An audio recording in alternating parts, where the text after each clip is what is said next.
My focus has always been on working with great people and great organizations. And so that's been a consistent thing throughout my career, finding the great people that I believe I'm going to learn the most from and they're most invested in my development.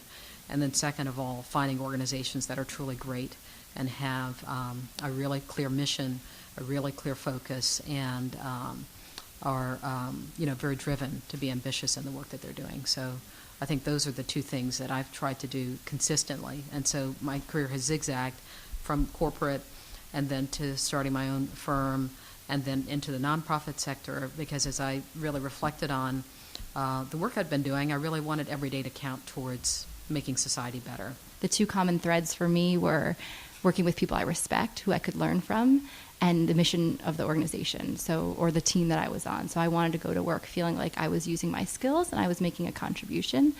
And so that kind of led me on this path. And it was 5 years of an independent consultant. I worked for all these different short-term contracts, and then 7 years now at BSR.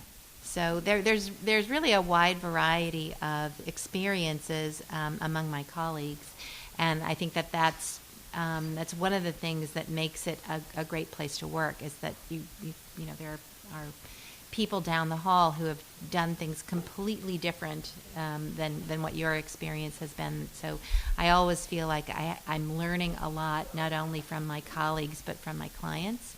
Choosing your career path, it doesn't have to be coherent in terms of exactly what you do or where you work, but choosing a career path that helps you get multiple different perspectives on sort of an issue that you care about or a field that you care about. So a little bit to your point about sort of headquarters and field staff, or I think that has been one of the things that I have found most valuable, and also that I most appreciate in my colleagues when I am working with people who have both been on the side of somebody trying to really create a very specific social change in their community or through a certain organization, but who can also then sort of turn around and know what it is like to be somebody at a corporate headquarters or at a foundation, program officer or a donor.